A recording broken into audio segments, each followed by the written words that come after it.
Assalamu alaikum warahmatullahi wabarakatuh al'umman wannan gida, ina muku barka da wannan lokaci. A yau zan yi bayani akan alamun mutum yana da iska, ma'ana alamun mutum yana da aljani kenan misali. Kun ga abu na farko da mutum zai fahimta shine mutum yana da aljani ba haka yana nufin cewa mutum maye ne ba, sannan kuma ba haka yana nufin cewa mutum ya ɗauko aljani ba.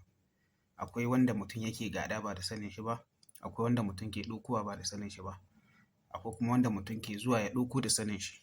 Akwai kuma wanda ake mallakawa mutum, shi ne mafi akasari na maita. Akwai kuma wanda ba na maita ba ne ba, amma ana mallaka ma mutum da shi, kamar irin masu ɗaukan mutum alhamdulillah su kai shi wani wuri. Akwai kuma na turi wanda ake tura ma mutum, ko ya wahalar da shi ko kuma ba zai wahalar da shi ba, ya riƙa juya tunanin shi, kamar irin na ma'aurata haka misali, ko na soyayya wanda sukan tura ma kansu iska domin haɗa ƙauna ko kuma alhamdulillah ko kuma raba ƙauna masha Allah.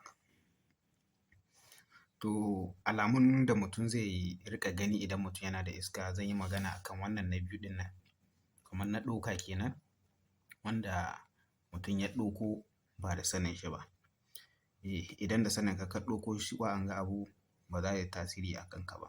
Sai wanda ka ɗauko ba da sanin ka ba, kamar misali ka je gidansu ko ka je ka shiga bayi ba da addu'a ba, ko kuma ga mace sun bar gashin su buɗe, ko kuma kai ɗin ma ka fita ba yanda ya kamata ba, iska ya biyo ka har cikin gida.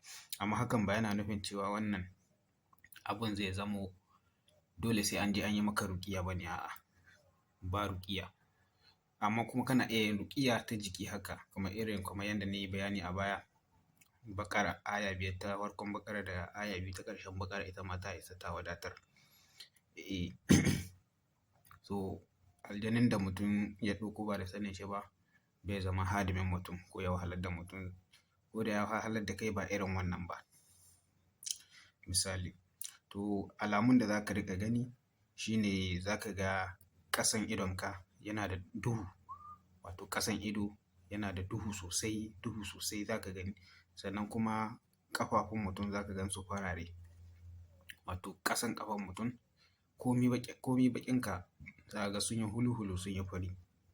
Sannan kuma za ka riƙa mafarkin ruwa, ko ka ga kanka kana kamun kihi, ko ka yi mafarkin ana ruwa, ko ka yi mafarkin an biyo ka ka shiga ruwa.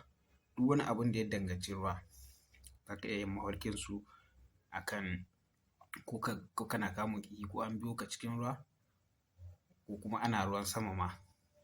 Sannan kuma za ka iya yin mafarkin an biyo ka da gudu, misali an biyo ka da gudu sosai ba gaira ba dalili, ko kuma kana gudu gudun ma ka kasa iya, ka rasa ma yanda za ka yi kai gudu, ka yi ka kasa yin yaya za ka yi kai gudu. Shi ma mafi akasari aikin wannan iska ne wanda ka ɗauko, kuma za ka ga ba ka iya yin gudu ba kuma ba a kama ka ba, an gaza kama ka kuma ga shi an biyo ka. To wannan shi ne aikin iskan da mutum ya ɗauko ba tare da sani ne ba. Sannan kuma mutum yana iya mafarkin mutum ya yi mafarki, misali ka yi mafarkin mutum ga shi ka yi mafarkin shi, ka gane shi a mafarki, amma gari na wayewa ka kasa gane ma wane ne wannan wanda ka yi mafarkin shi. Kuma gobe haka kazalika za ka sake mafarkin wannan mutum ne, kuma kamin gari ya waye kuma ka mance shi. Sannan kuma abu na gaba kuma shi ne za ka ga kana yawan fushi, komi rashin fushinka idan ka haɗu da wannan jarabawa, to za ka kasance mai fushi ne akan ba gairan ba dalili, abin da bai taka kara ya karya ba. Za ka ga ka ɗauki fushi, zuciyarka ta ɗauki fushi. To idan kana tare da wannan iskan za ka riƙa fuskantar wannan abu. Sannan kuma za ka ga ka tsani turare, in kai ma'abocin turare ne dace sai ka tsani kowane kalan turare ne, komi ƙamshin shi za ka ga ka tsane shi, ba ka son shi. Sannan kuma ga yawan tunani, za ka ga kana yawan tunanin ba gairan ba sabab. Wani bi ma cikin tunanin ka yi tunani sai dai kawai ka ji ka yi tsoki tsut. To kana yin tsokin kuma sai ka ankara, sai ka dawo cikin hayyacinka ka ga ai wataƙila kai kaɗai ne ma kake, ko kuma kana cikin jama'a. To kana yin wannan tsoki sai ka ga ka dawo hankalinka, ko kuma kana cikin tunanin kawai kai ka sako maganar da ba ita ma ake yi ba. To duka wannan yana cikin wato wannan sharrin iskan da mutum ya ɗauko. kuma insha Allahu zan yi bayani akan waɗannan iskokai wanda ya saura, kuma irin na gado su ma matsalolinsu da kuma yadda mutum zai gane su, da kuma na mallaka wanda aka mallaka ma mutum da kuma na turi wanda aka turo ma mutum, da kuma na ɗoka kuma, wato na ɗoka wanda kai ka ɗauko ma kanka ba wai da saninka ka ɗauko ma kanka. Kun ga wannan da ni yi bayani akan shi mutum ba da sani ne ba, shi kuma wannan da zan yi bayani akai ne gaba wanda kai da saninka ne ka ɗauko ma kanka. To masha Allah zan dakata a wannan lokaci masha Allah.